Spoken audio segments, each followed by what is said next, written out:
Welcome into the happy hour 93.7 The Ticket, theticketfm.com. Nick Sehnert with you on a Wednesday. It's been an exciting couple of days in Husker athletics. We got a lot of stuff to get to throughout the course of the show. We got to start first with the 5-set thriller that was at the Bob Devaney Sports Center last night with Nebraska volleyball and the Creighton Blue Jays. We'll talk about that a little bit. I actually was in attendance for it along with Rico, so we will break that down here in a couple of minutes. Also mentioning a former Husker baseball alum as he transcends and makes his way through the minors of the Houston Astros organization. Got to talk a little Bryce Matthews coming up, and just the Will Bolt effect, right? Like there's that piece to it on who he's put in the league throughout his time. But nonetheless, we will also be joined by Steve Marik of Inside Nebraska in our second segment. Had a great conversation, or looking forward to a great conversation, I should say, with Steve talking about Husker football, just the big moment. I really want to get into the big moment that Colorado was, and the fact that Nebraska lived up to it. I mean, that's a piece that maybe I don't know if everybody understands. Nebraska's been this team and known nationwide essentially as one that somewhat crumbles under pressure, has crumbled and faltered and failed under the lights, under the big moments. And it's somewhat for the following couple of weeks and months, and as we look back on the seasons, leaves a bad taste in Nebraska football fans' mouths, right? Like we sit here and talk about Northwestern and yeah, the coaching decisions about the onside kick, like gross. It leaves a gross taste in your mouth. But then I also like the Minnesota one from 2023 left kind of a disgusting taste in your mouth. And why? It's because you know that millions and millions of people are watching. We saw it, the numbers, right? A little over 6 million people were watching Nebraska against Colorado. Primetime, NBC, despite the broadcasters being bad, right? Shout out to Colt McCoy. Despite that, Nebraska left a good taste in their fans' mouths. And as weird as that sounds, that's important for the growth of the program. It left a good feeling in the minds of Nebraska football recruits. As we saw Christian Jones, who, when Schaefer talked to me last week, he said, I think Christian Jones is just expecting and waiting for Nebraska to show him that they can start winning. And Christian Jones, the 4-star linebacker from Omaha West Side, just, less than an hour away, I got that feeling after Saturday night's game and after Saturday night's performance. So I'm excited to talk to Steve about this big picture conversation, because now looking ahead, Illinois looks like a team that's on the horizon of being ranked if they take care of business again in week 3. Nebraska's already there. And you're coming off of an emotional game against Colorado, and prior to your game against Illinois, that could potentially be 2 ranked teams going up against each other. And not to mention it's a conference game. And to add on top of that, Brett Bielema has been pretty successful against you in his short time in Champaign. You have this game against Northern Iowa, just kind of wedged in there. It's a 6:30 game. And Nebraska teams of old might have gotten a little sleepy. And we heard Matt Rule talk about it on Monday, where it's we can't let the emotions of Saturday, against Colorado trickle into Saturday's matchup against Northern Iowa. But that should also give you confidence in maybe the job that Matt Rule does. I think Matt Rule does a really good job of compartmentalizing celebrate it. And Jay Foreman always talks about on the post-game show, you have 24 hours to celebrate this win before you move on to your next opponent. I think Matt Rule kind of aligns with that thought process. Nebraska's is going to have to face a different type of offense in Northern Iowa. Ground and pound type of ball club in the Panthers, Northern Iowa Panthers. Ground and pound type of club on offense, at least. Ranked 21st in the FCS coaches poll. So no slouch, but on paper, are they better than Colorado? I wouldn't say so. But then you don't want to get into this danger zone as a fan to say, okay, well, look what Nebraska did against UTEP and look what Nebraska did against Colorado. Colorado beat North Dakota State at home. They put up 500 yards of offense at home against the Bison. And now Northern Iowa is how many spots? 19 below North Dakota State in the polls. So Nebraska, who took care of Colorado, who took care of North Dakota State, you don't want to play this game. You don't want to play that game. You just want to get to the game. And I think Nebraska will honestly be okay on Saturday. I'm not so worried about like this hangover effect or worried about looking forward to the Illinois game the next week. And just as a heads up, I'll probably throughout a part of the show, I'll probably say Northern Illinois. Just know that I mean Northern Iowa. Just know, because as I'm the Northern Illinois stuff of this last weekend, beating Notre Dame, but then also facing Nebraska, facing Illinois next weekend. And in the middle of it, having Northern Iowa kind of just thrown in there, it causes, cause for concern, I suppose.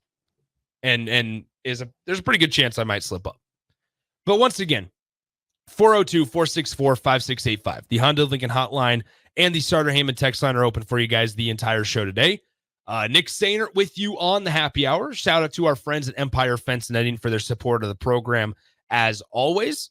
I think that as we continue to think about and just get ready for our conversation with Steve Marik of Inside Nebraska here in a few minutes, I think when you look at Nebraska football on Saturday, it feels like there's been really good balance offensively, and they both feel sustainable.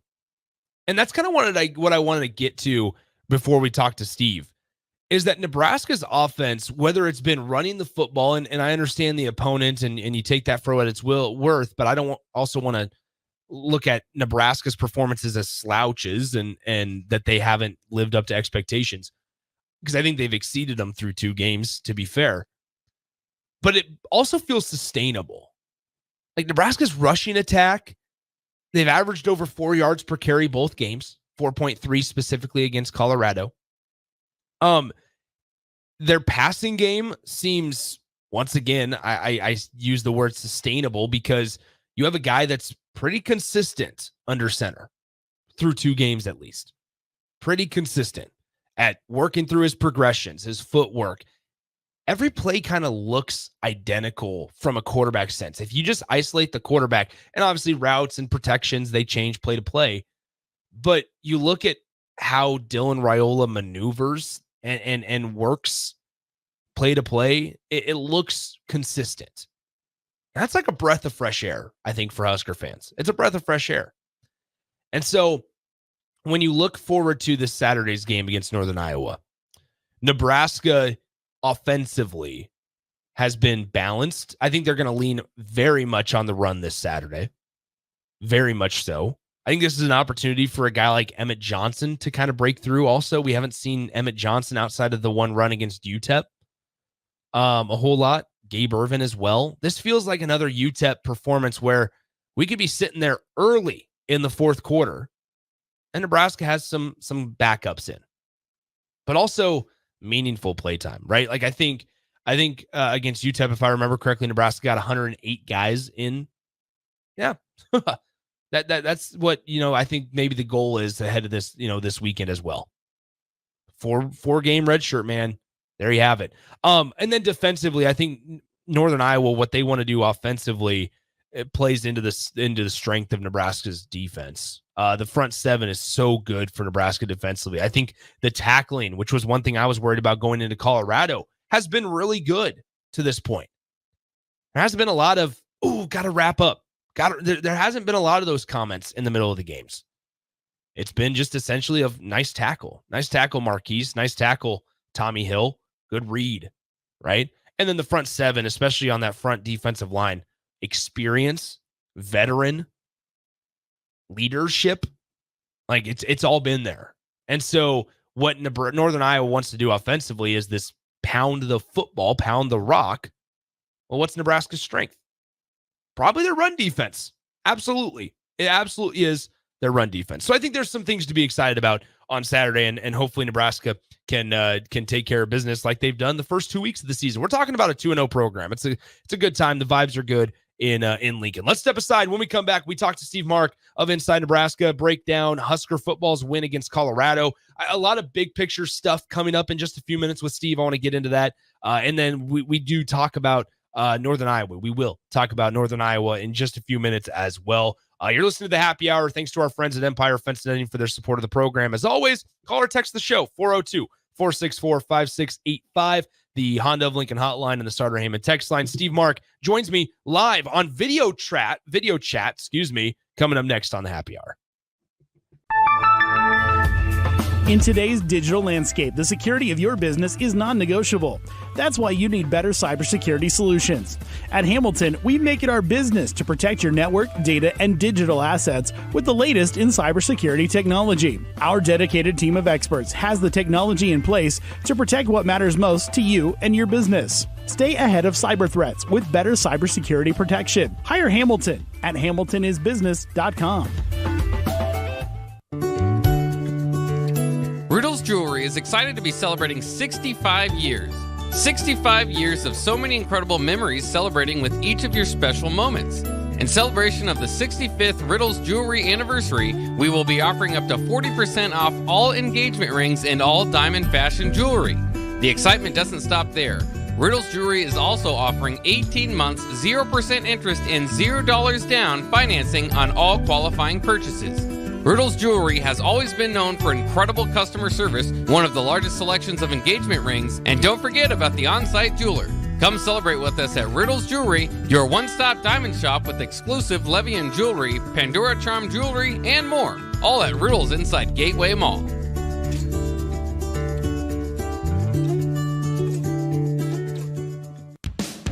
Ever wish you had another light switch on the other side of the room on a dark night? How much better would you sleep at night if you had a ceiling fan in your room? The High Electric Service Department is here to make your electrical what-ifs a reality. Whether you're looking to replace some outdated light fixtures or brighten up your counters with under-cabinet lighting, High Electric can handle all types of residential electrical installations and services. Give Erica a call at 402-466-6606 or visit high-electric.com to get started. Your home is your empire. Protect it with Empire Fence. Get a free instant quote with the online estimating tool at empire-fence.com. See an upfront estimate with no hidden fees. An Empire Fence can provide privacy and improve the appearance of your home. Keep kids and pets in or out of your yard. Increase security and add value to your property. Visit empire-fence.com now to view the stylish and maintenance-free possibilities for your home and get a free instant online quote. Let Empire Fence protect your empire. Rosie Sports Bar and Grill, open for lunch and dinner at 1501 Center Park Road. Prashawn Jackson here for Bauer Underground, who has been serving local contractors and utility contractors all across the state since 1997. When you see the black and white trucks, you know the baddest dudes in the business have arrived. Bauer is currently looking for equipment operators, laborers, diesel mechanics, and aerial linemen. Join the brotherhood built on hard work, authentic people, and pedigree of success. Bauer, a family-friendly company who reminds you, go Big Red! 93.7 The Ticket, Fox, KFXL weather. Sponsored by John Henry's Plumbing, Heating, and Air Conditioning. Your Lincoln forecast for today, we'll see a slight chance of showers and storms this morning.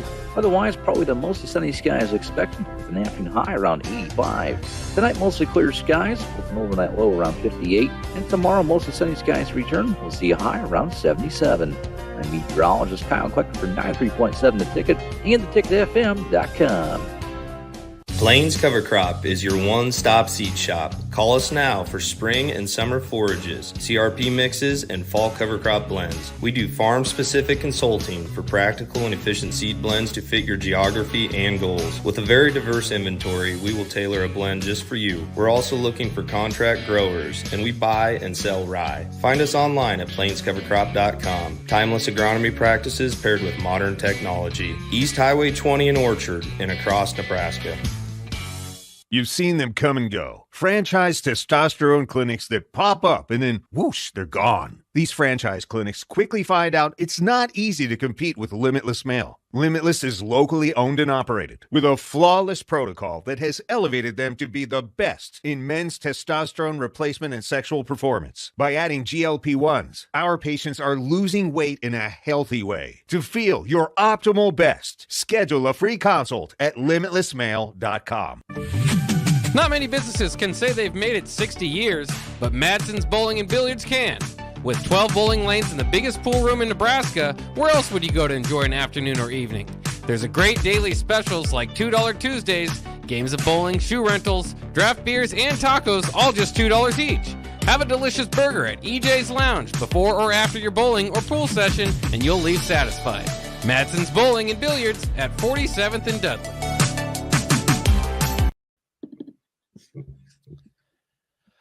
Welcome back into the happy hour. Nick Sehnert with you on a Wednesday. Appreciate you guys sticking around, joining the show. As always, 402-464-5685, the Honda of Lincoln hotline and the Starter Heyman text line are open for you guys the entire show today, as well as the Starter Heyman Jewelers live video stream, Facebook, YouTube, Twitter, Allo Channel 961, all places for you guys to get in touch with the show.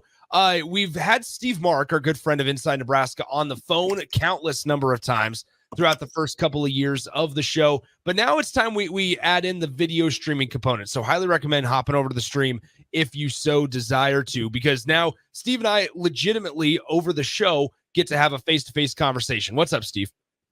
Hey, Nick, thanks for having me on. Yeah, this is a new setup, but I like it. I dig it. I mean, here's the thing. Before we talk Husker football, we have to mention the Chicago Cubs. They are one game away from sweeping the Dodgers. They're only a couple of games out of the wild card spot. It feels like in a time where they didn't really do a whole lot the rest of the year, now they're starting to catch fire, but I don't know if it's going to be too much too late. Yeah, it was kind of like that last year, but like the reverse way where they were doing things, but then they fell off the face of the planet when it mattered most. And now, when it's mattering most, they're trying to catch up. So, yeah. You know what, anytime you can get into September and your baseball team is still doing some things and still a little relevant, I like it. Well, it's talking about playing meaningful games late in the season. Maybe that's a little bit of a cliffhanger for maybe what we're going to talk about later in this conversation. Let's start first. Steve Marik of Inside Nebraska joining us, the rival site for the Huskers. Let's start first with Saturday's game against Colorado. We were both in attendance, obviously. The buzz was building as the days went on, obviously, and rightfully so.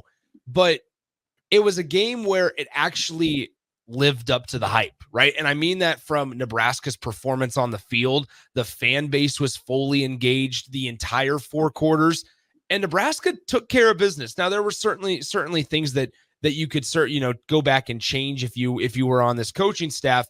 But for the most part, what does a win on Saturday against the Buffaloes do for the program big picture wise? Because Nebraska and in the Big Ten Conference, Steve, you don't get a whole lot of night games when they're A-list games, if you will, because the A-list games are going to be played on big noon.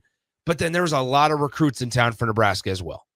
Yeah, I mean, it's big for on-the-field momentum, which is something that this program hasn't really had a lot of recently. They haven't been 2-0 since 2016 when I think that Mike Riley team started 7-0, right? Yeah. So it's big in that sense where, the players finally have some positive momentum and they're feeling good about themselves. They're 2-0. They're likely going to be 3-0 heading into Illinois in a big time Friday night environment in Memorial Stadium in a couple weekends. So, on the field, it's great. But then off the field, we saw it with Christian Jones and what it meant to those high profile recruits that were in the stadium and to witness what went down in that stadium. And what went down was absolutely awesome. It was one of the best college football environments I've ever seen. It rivaled the Michigan game in 2021. It was so loud. And if you're a prospect wondering about, hey, where am I going to go play college football? I mean, Nebraska had a pretty dang good pitch there. So it mattered a lot on the field with momentum and confidence building and all that good stuff. And obviously with all the talk with Colorado and Deion Sanders and the rivalry with the fan base, it meant a lot there too. But then off the field with the recruiting and with Christian Jones verbally committing and to be a Husker, I I mean, that's some big time stuff. We'll see what more comes out of that game potentially with the early signings period in December. I was really so the whole Christian Jones commitment. It's not that I was necessarily surprised that he ends up being a Husker. I think for me though, looking long term, that's a big boost for Nebraska's linebacker room, especially inside, right? Like we've had the conversations before about Nebraska is going to eventually need some added pieces, additional pieces in that inside linebacker spot. And obviously with Dawson Merritt was in town as well, and he's a linebacker. But with Christian Jones, especially, Nebraska invested in the future, but also in a spot of need. That's a much bigger commitment than just getting the number one player from your home state. Yeah, absolutely. I mean, when you look at inside linebacker, you know, it's a position that I came into the season kind of meh on, kind of like just like okay. But the way John Bullock is flying around, that guy is so violent. He's getting east to west, north to south guy. It's really fun. Mekhi Bear, I mean, what more can we say about this kid? He didn't play a snap of football his first 2 seasons. Then all of a sudden, Matt Rule shows up. Rob Dvorak shows up. Tony White shows up. And now he's like a special teams star and just like lighting dudes up on kickoff and making tackles and being a really good inside linebacker too, who's flying around as well. So I think the system around the inside linebacker room is really good with the coaching. And now it's a spot where I thought Nebraska might be, you know, looking at the transfer portal this upcoming offseason for some help.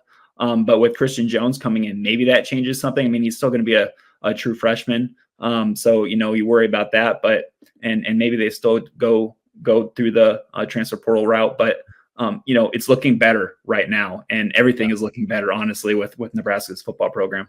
Yeah. One final just comment, I guess, on the recruiting weekend. It's fascinating that not enough more people were talking that Nebraska had the number one offensive tackle from 26's class on campus.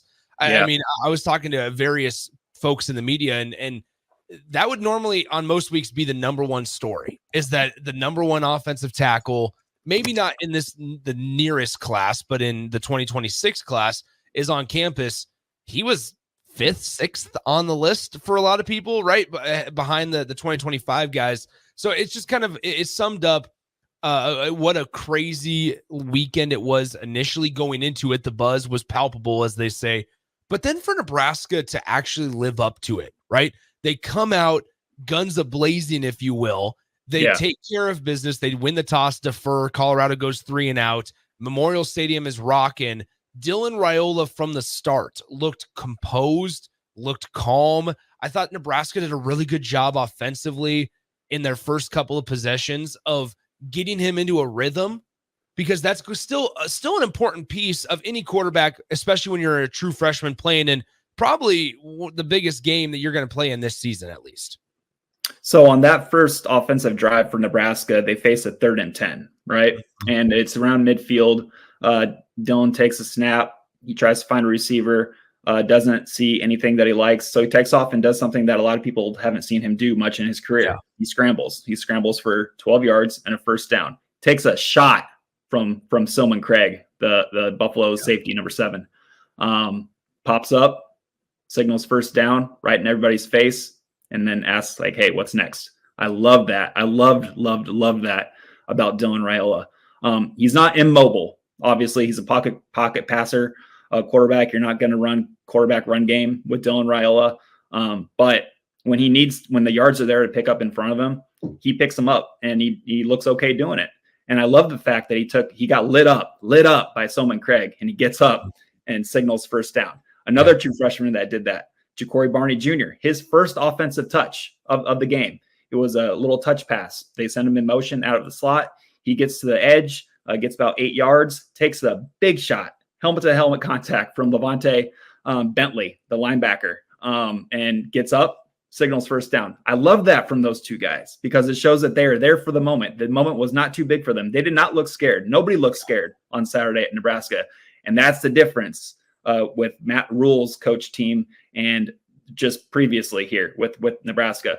In big moments previously, this team has kind of failed to meet the moment last weekend against Colorado, and a big moment with thousands of eyeballs, millions of eyeballs watching, a lot of cameras on this thing. Nobody looks scared of the moment. Now, the second half is something to talk about, I guess.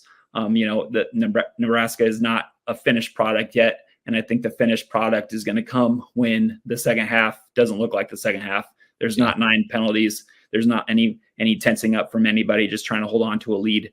I think that's the next step with this football program. But seeing those true freshmen just playing and getting lit up and standing up right away and saying, yeah, that's fine, let's do it again. That to me kind of speaks volumes. Like that was really cool to see. They met that moment, and that first half was really fun. Steve Mark of Inside Nebraska joining us. Steve, I guess on that note about Dylan's play style, right? We did see him scramble, which is something that maybe not a lot of people expected to see or have in his arsenal. I think, though, we're also starting to see through 2 games that this is really the type of offense that maybe Marcus Satterfield wants. Like even at South Carolina, he had Spencer Rattler who could run a little bit and was pretty mobile with himself, and they put up points against at South Carolina, excuse me. But you looked at like how choppy the offense was last year, and sure, they had turnover issues in the middle of last year and quarterback uncertainty from top to bottom. But it really feels like this is the type of offense that Nebraska and most importantly Marcus Satterfield wants, where you have a guy that can deliver the mail at quarterback, can use his feet, get out of the pocket when needed. But then you have a couple of running backs, maybe not 4, but 2 that run the ball differently and depth at wide receiver. Like, I think that we're starting to see maybe what we truly expect from Marcus Satterfield living up to the expectation piece of it. I can't imagine how difficult it would be to be in Marcus Satterfield's shoes last year as offensive coordinator when you have everything that happened to the offense happen. Yeah. Xavier Betts left. He's gone. You have to play true freshman at receiver. The running back situations, 2 of your top guys, season-ending injuries right away. Mm-hmm. The quarterback situation. Jeff Sims had the yips. It didn't work out for him. He just wasn't productive in the slightest. Your backup quarterbacks, Heinrich Harburg, he wasn't in quarterback rooms, quarterback meetings 2 seasons ago. Yeah.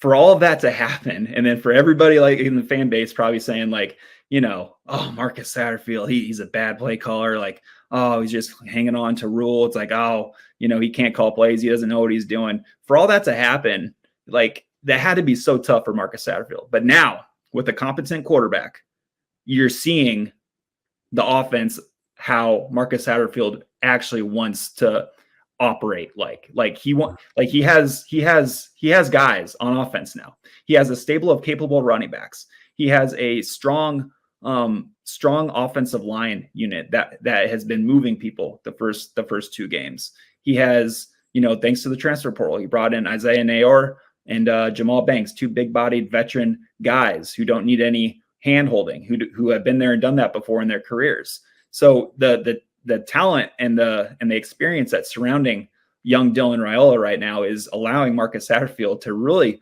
call good games and really kind of show what he can do as a play caller. And so, when you look at last year and all the criticism that he took, I never was in that boat with him because of everything that happened to the offense and how they had to adjust on the fly. Like they were calling like triple option plays with like Heinrich Harburg just to try to move the ball because they couldn't move it through the air.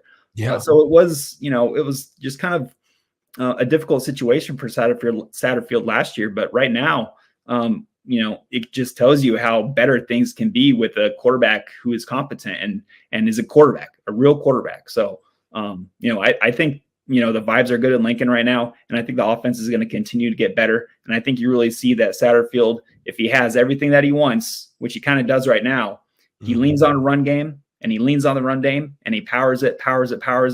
Then all of a sudden he takes advantage of the play action shots on the outside deep down the field. So, it's fun to watch. And I think it's only going to get better as the season goes on. And kind of a 2-parter. I feel like Nebraska's balance has been really, really good offensively. Yeah. This season. Like, and it's been notable. Like I look at it deep, and it goes deeper than maybe just looking at how many snaps and how many passive plays that they've had and how many run attempts have they had each game. But I think the split against Colorado was like 30 passes attempted for Dillon and 35 rushes as a team, which is I mean, incredibly balanced. I think you're still going to get your fans that say, well, I want that rushing number to be 40 and that passing number to be 25 or whatever the case may be. But ultimately, I feel like the balance has been really, really good for Nebraska's offense. And I guess the second part of that is, since the vibes are so good in Lincoln, Nebraska's ranked for the first time in years right now. And they have that expectation now on them that they need to perform like a top 25 team, like one of the best 25 teams in all of college football. Since they have that expectation, what's your advice for Husker fans to compartmentalize maybe the expectation of it, but then also and be excited, but paired with understanding the opponents that Nebraska played in week 1 and week 2 and who they're probably going to play in week 3 ahead of now what ESPN's FPI is calling the second toughest schedule in the Big Ten remaining?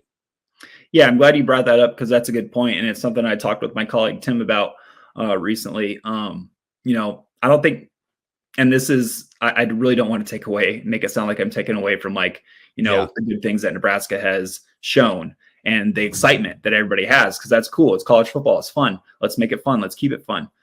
But when you look at UTEP, obviously they've got a lot going on in that program. I don't think UTEP's going to be a very good football team this season. I don't think Colorado's going to be a very good football team this season. That offensive line was just not up for the challenge. And I don't think it's going to be up for the challenge against opposing Big 12 pass rushes coming up. So I don't think Colorado's going to be very good either. So I think Nebraska played two teams that won't be very good. They play a good FCS program, but at the end of the day, they'll win that. They should, obviously. But then the real test comes when Brett Bielema comes to town on Friday night. They're feeling good about themselves as well. 2-0, Fighting Illini, 2-0. They got a good rushing attack. They have a returning Big Ten quarterback in Luke Altmaier, who was okay last year, but it's his second year in the system, and I think he's been playing well. I really liked what Luke Altmaier has shown this season. So I don't think Nebraska is there yet. I don't think we totally know really all that much about Nebraska right now. It's a really good start. Don't take that away. And the offensive line has been pushing people around. The defensive line looks lights out. I think the defensive line, honestly, Nick, is one of the best in the country for sure. But I just think that it's a little too early to be thinking about how good we are. I think we'll learn a lot against Illinois and beyond, but you can't really take much away from this team with the start because they're doing what they should do. Like, they met expectations against Colorado, and I thought that was really cool. I thought on the first half, I think in the first half, frankly, Steve, I think they exceeded them. Right? Oh, yeah. No, I don't think anybody really saw 28-0 coming. I think I sat there. I mean, I know I did in our pregame coverage of like, all right, score prediction. What am I going to say? And I had been saying all week, like I'm right around that 38-28 type of game because I truly felt like Shedur's a really good talent and Travis Hunter is one of the best players in the country. And the way that I saw their offensive line and defensive line, for that matter, too, play against North Dakota State, I didn't think it was good enough to compete and handle their own against Nebraska, but I thought it was improved from last year, where Nebraska had 7 sacks. I sat there on Saturday looking at Colorado, especially in the trenches, going, it's either gotten worse or it's stayed the same. And maybe that's not giving enough credit to like Nebraska's offensive line or Nebraska's defensive front. But he sat there and it was like Shedur Sanders was 19 of his 22 pressures came on 3 or 4 man rushes for Nebraska. It's not like Nebraska was deep in their bag of tricks trying to fool Colorado's offensive line. It felt like, and it's kind of bizarre saying this, it felt like defensively Nebraska kept it pretty vanilla again for the second week in a row and caused a lot of havoc. There were moments. So Ty Robinson's sack and then Jamari Butler's sack came on the same defensive alignment, same kind of third and long speed rush package where there's 4 true defensive linemen on the field, 1 inside linebacker, and then 6 defensive backs. Mm-hmm. That really confused Colorado's front. And it really kind of, to me, it looked like it confused Colorado's offensive line because of the way Nebraska's defensive line was aligned with a wide 9 technique that was like outside shoulder of where a tight end would be. and that was James Williams come screaming off the edge. James Williams, he didn't have a sack, but he impacted the game so much. He was the one guy who was like, well, I guess everybody kind of was, but he was like the guy who was flushing Sehnert out of the pocket the most for everybody else to kind of finish up on.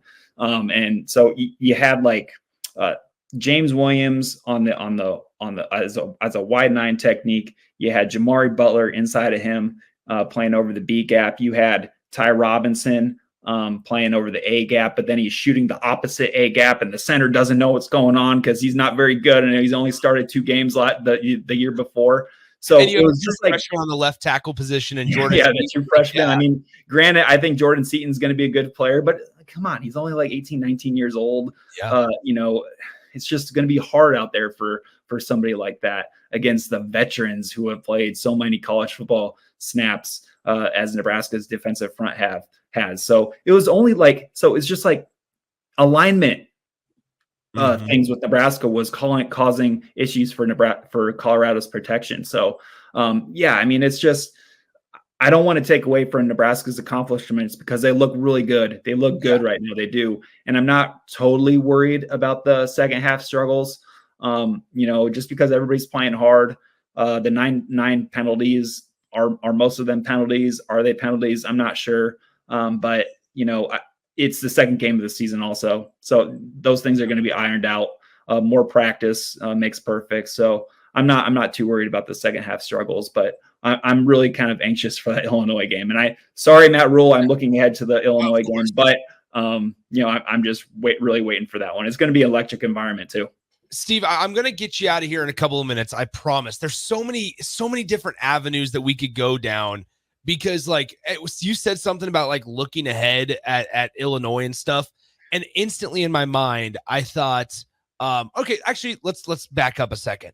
Talking about the trenches, Nebraska, you mentioned how Nebraska is just so veteran led on both lines for the most part. I mean, as people that cover Nebraska, that is such a luxury that a staff has not had. It just isn't, right? Where on the offensive line, we know about Bryce Benhart and his number of snaps, and Ben Scott, obviously in his second year with the program, but a lot more college football under his belt previously. And Mazuka is the same kind of situation as Ben Scott. Just such a luxury that Nebraska hasn't had. And I think through the 2 games, when we talk about Nebraska just taking care of business, that's been a big part of it that maybe hasn't been talked about enough. Is just that up front, there hasn't been a whole lot of procedure penalties. There hasn't been a whole lot of just egregious. Now, Saturday was maybe a lot of perimeter holds and skill position holds, but egregious holding calls. It hasn't been what it has been, if that makes sense. And that's such a luxury, I think, for a Nebraska staff. The rise of Donnie Raiola. I think, Donovan Raiola has played has played a massive role in how this offensive line room has developed over time. And that's really saying something considering, 2 seasons ago, a lot of people wanted him out. A lot of people didn't like that Scott Frost hired him, but Donnie has really kind of, in my opinion, changed my own narrative about him. I think he's a really good offensive line coach, and talking with him off to the side. And people, sorry, Steve. And people were mad, to add to your point. We're mad and shocked that out of everyone, that's who Matt Rule retained. Yeah, and I think that's a really good point too, Nick, because I think Donovan Raiola and his style of teaching offensive line play really gels with what Matt Rule wants in an offensive line coach. And so, it's one of those things that, give Scott Frost credit for seeing something in Donovan Raiola and hiring him and trying to make things better up front, because I think Donovan Raiola has really proved that he's a good offensive line coach, and the recruits that he's bringing in too, that gets you excited as well. So, it's the offensive line room at Nebraska hasn't really been a consistent force in years past, but I think it's shaping up like it can be, and it's looking like it might be, this season and moving forward, with especially with a lot of the recruiting jobs that those guys have done. Him and Aaron Cooling too, his assistant offensive line coach, the work they've done on the recruiting trail to bring in the next wave of guys that we're seeing right now. So And it's not like that everywhere. I mean, with the transfer portal and player movement era that we're in right now, it's really hard to be old and stay old and at where you really want to be that, which is the trenches in college football these days. So Nebraska showed that they can do it, that they are doing it right now. Will they continue to do it? It's going to be hard because there's a lot of old pieces on this team, and it makes you think about what next year is going to be looking like. But it's the thing that every college football program is going through right now. Yeah, and in addition to that, getting guys to stick around when they have NFL opportunities. That too. I mean, there's that part that Nebraska certainly had to work through in the offseason. All right, give us the lowdown. 2 more. Give us the lowdown on Northern Iowa. Maybe more, as Tony White said, it's a precursor for maybe what they're going to face in the Big Ten with the ground and pound type of game. Give us kind of the rundown on University of Northern Iowa and what Nebraska may see Saturday night, because now it's wedged. This game, I mean, frankly, is wedged between maybe the most emotional game that Nebraska will face and the fan base will have from a night game standpoint, rival standpoint. And it's now wedged between that game and a pretty big conference matchup looming the following week against Illinois.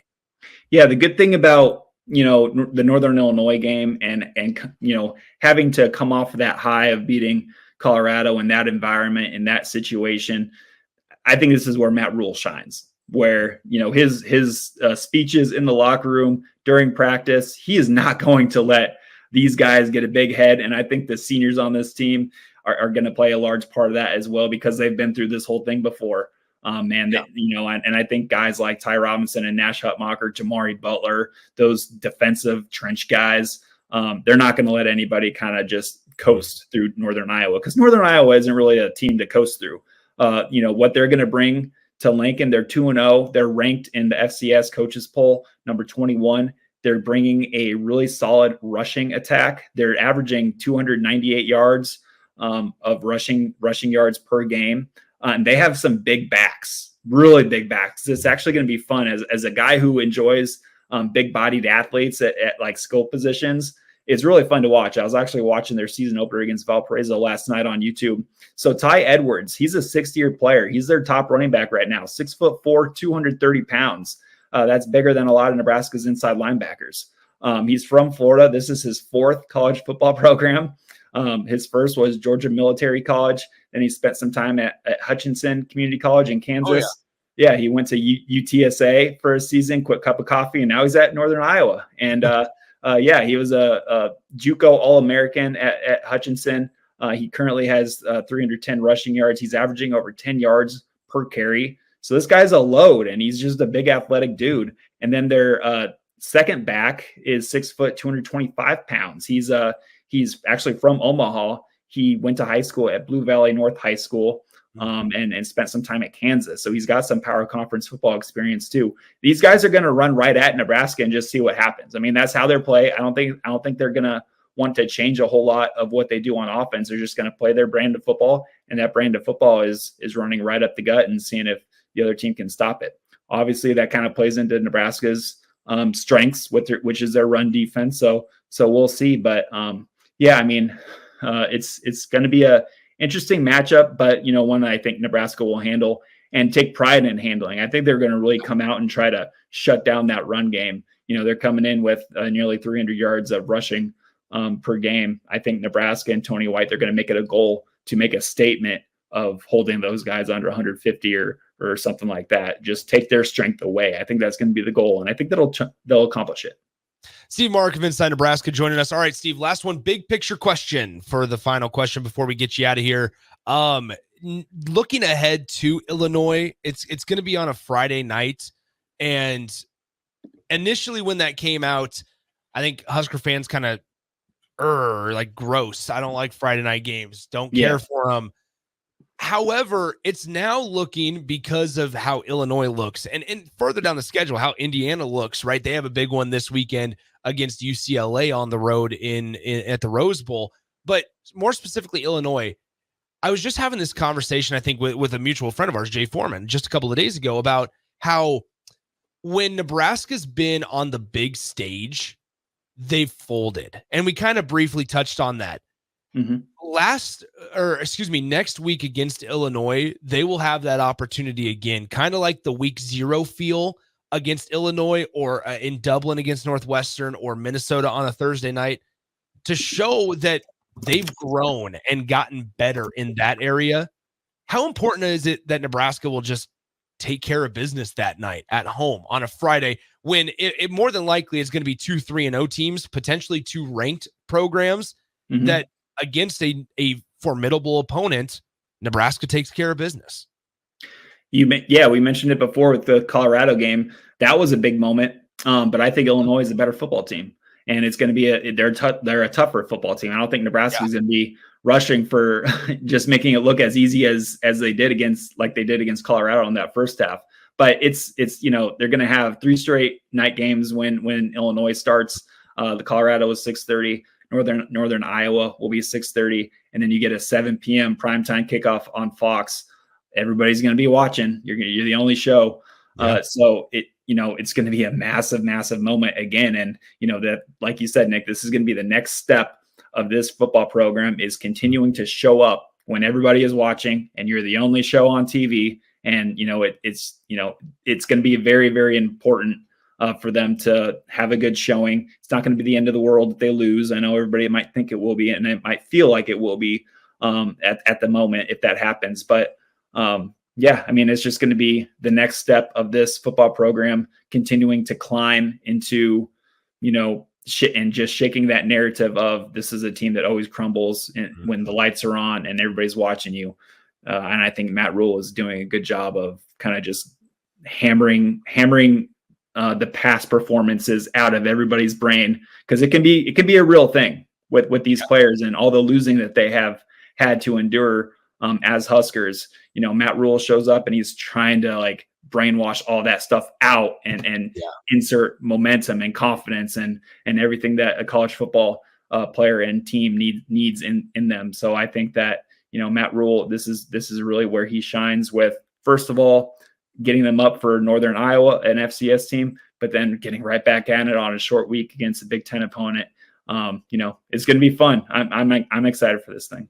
Yeah, I said it the other day. I was talking to another former player, and he was telling me, he's like, Nick, they just it's a test of how do they handle success. And I said, and he goes, these guys don't know how to handle success. And I go, well, you got to learn somehow, and the way you learn is by winning games, and that's at least Nebraska's taking care of business through the first 2. We're talking about a 2-0 football program, Steve. How about that?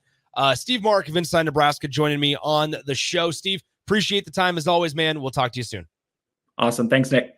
All right, there he is, Steve Marik, Inside Nebraska. Let's step aside, go to break, and return right after this on 93.7 The Ticket. In today's digital landscape, the security of your business is non-negotiable. That's why you need better cybersecurity solutions. At Hamilton, we make it our business to protect your network, data, and digital assets with the latest in cybersecurity technology. Our dedicated team of experts has the technology in place to protect what matters most to you and your business. Stay ahead of cyber threats with better cybersecurity protection. Hire Hamilton at hamiltonisbusiness.com.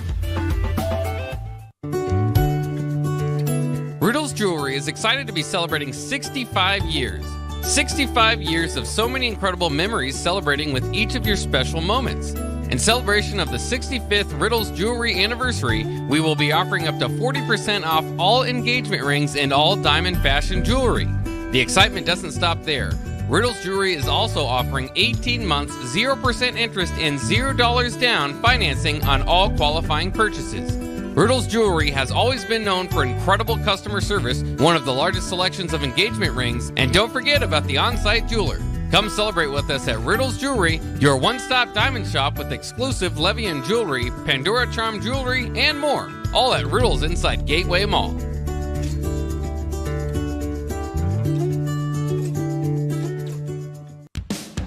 Ever wish you had another light switch on the other side of the room on a dark night? How much better would you sleep at night if you had a ceiling fan in your room? The High Electric Service Department is here to make your electrical what-ifs a reality. Whether you're looking to replace some outdated light fixtures or brighten up your counters with under-cabinet lighting, High Electric can handle all types of residential electrical installations and services. Give Erica a call at 402-466-6606 or visit high-electric.com to get started. Your home is your empire. Protect it with Empire Fence. Get a free instant quote with the online estimating tool at empire-fence.com. See an upfront estimate with no hidden fees. An Empire Fence can provide privacy and improve the appearance of your home. Keep kids and pets in or out of your yard. Increase security and add value to your property. Visit empire-fence.com now to view the stylish and maintenance-free possibilities for your home and get a free instant online quote. Let Empire Fence protect your empire. Rosie Sports Bar and Grill, open for lunch and dinner at 1501 Center Park Road. Prashawn Jackson here for Bauer Underground, who has been serving local contractors and utility contractors all across the state since 1997. When you see the black and white trucks, you know the baddest dudes in the business have arrived. Bauer is currently looking for equipment operators, laborers, diesel mechanics, and aerial linemen. Join the brotherhood built on hard work, authentic people, and pedigree of success. Bauer, a family-friendly company who reminds you, go Big Red! 93.7 The Ticket, Fox, KFXL weather. Sponsored by John Henry's Plumbing, Heating, and Air Conditioning. Your Lincoln forecast for today, we'll see a slight chance of showers and storms this morning. Otherwise, probably the mostly sunny skies expected with an afternoon high around 85. Tonight, mostly clear skies with an overnight low around 58. And tomorrow, mostly sunny skies return. We'll see a high around 77. I'm meteorologist Kyle Klecker for 93.7 The Ticket and theticketfm.com.